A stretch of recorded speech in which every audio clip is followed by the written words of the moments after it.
Salve, torcedor vascaíno, mais um Faísca tá on na área, numa semana que deixou o torcedor do Vasco muito para baixo. Perdão pelo trocadilho, agora o que o jogador depenha não veio, depena, o que eu tenho pena é do torcedor do Vasco. E hoje aqui eu vou dividir aí o meu comentário em duas situações. Primeiro eu quero falar para vocês, crio ou não crio mais expectativa nenhuma em relação às contratações do Vasco antes da SAF. E num segundo momento, falar um pouco do Gabriel Dias. Será que é um jogador tão ruim assim? Passar um pouco aí do que o Gabriel Dias fez nos últimos anos para ver se o torcedor não pensa um pouquinho e não acha que talvez será um jogador útil nessa caminhada da Série B. Se liga aí!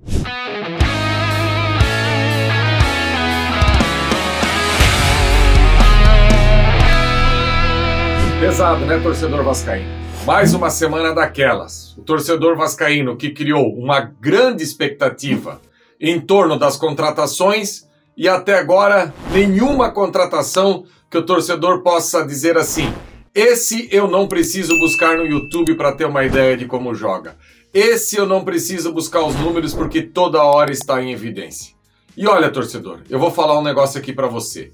Antes de eu ser um jornalista, eu sou um torcedor do Vasco. E eu coloquei uma coisa na minha cabeça. Enquanto essa SAF não estiver assinada e aquele aporte, o primeiro depois da assinatura, de 120 milhões, estiver na conta do Clube de Regatas Vasco da Gama, eu, Jean Faísca, não crio expectativa nenhuma quanto à contratação. Até aquelas que estavam muito bem encaminhadas, caso do Carlos Depenha, ou Depena, pena eu tenho, é do torcedor do Vasco. Porque de todos esses que foram cogitados e daqui a pouco serão anunciados, durante essa semana, por exemplo, Gabriel Dias, Eric, Lucas Oliveira do Bangu, até agora o único que foi anunciado, Zé Vitor, que o próprio Marcílio Dias já deixou claro que ele está seguindo aí o rumo do Vasco, vários jogadores agora com aquela chancela, com aquele carimbo que a gente imaginava, não, esse a gente vai ter um olhar diferente, era o Carlos Depenha. Infelizmente, não se concretizou. Eu também coloco muito em quem comanda a carreira desse jogador, porque já estava até no processo aí de trocar documentação, mas enfim, não deu certo. Aí veio a informação que o Vasco estava buscando aí um atacante que iria parar o aeroporto do Rio de Janeiro e tudo leva a crer que é o Palácios do Internacional. Agora, torcedor, toda essa fantasia que foi criada, que o Vasco já poderia ir ao mercado e buscar, o Jorge, vou dizer um negócio para você, tem culpa. Quando ele fala que no próximo jogo contra o rival o Vasco já estará financeiramente de igual para igual, ele criou uma ilusão na cabeça do torcedor. E quando eu falo que ele tem culpa aqui, ele não mentiu, porque o próximo clássico com o rival é só ano que vem. Agora, eu quero dizer que ele tem culpa porque talvez ele não sabia da paixão que o torcedor do Vasco tem por esse clube. E a partir desse pronunciamento, o torcedor do Vasco achou que iria estralar os dedos e o Vasco estaria no mercado contratando só jogador de nível de seleção brasileira, de nível de seleção sul-americana que vai para a Copa do Mundo, de jogadores aí que estavam na Europa, e não é o que vai acontecer. O Vasco ainda não tem esse dinheiro. E muitos até defendem que o Vasco use parte desses 70 milhões que entraram no clube para fazer essas contratações.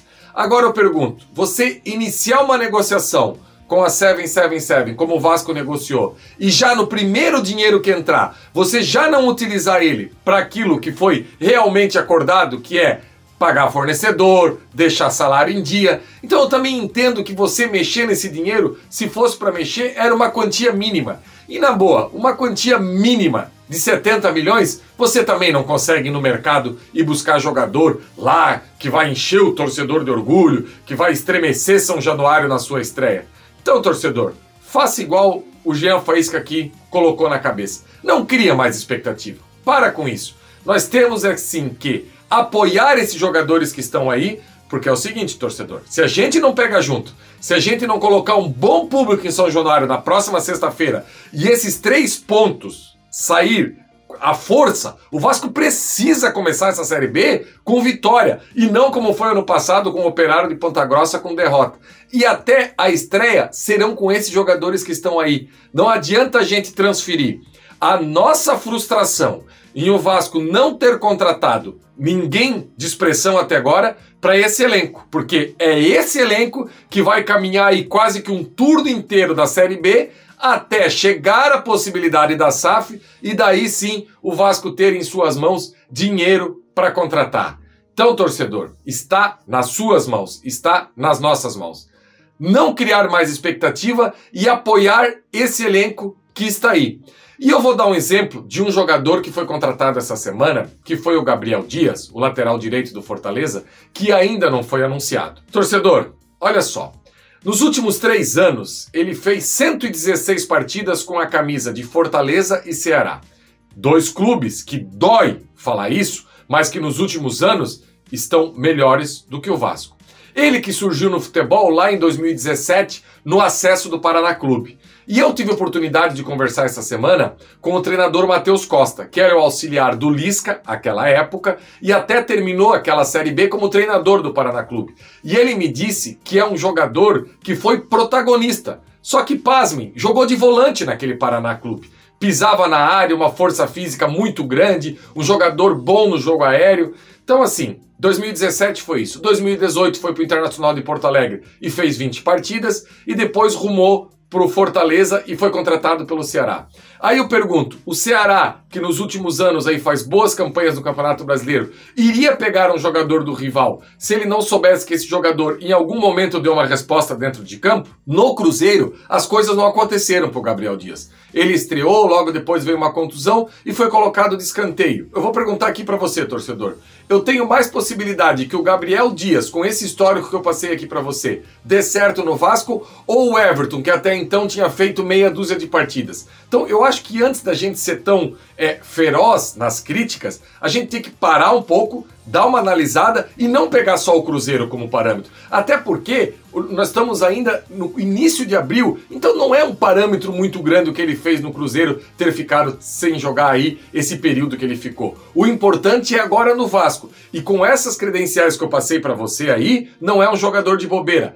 No meu Vasco ideal, quero deixar claro aqui, talvez o Gabriel Dias não entre nem no bairro de São Cristóvão, bairro Vasco da Gama. Passe longe de São Januário. Agora, para esse momento que nós estamos, é com esses que a gente vai. Então, vou propor aqui uma trégua. Semana que vem, no nosso encontro aqui no Faísca Taon, o Vasco já vai ter jogado contra a equipe do Vila Nova. Quem sabe eu aqui, feliz, começando um Faísca Taon com 3 pontos na tabela. Então, torcedor, vamos agora aguardar esse elenco, entrar em campo, apoiar, cobrar quando tiver que cobrar e esperar o desenrolar da SAF.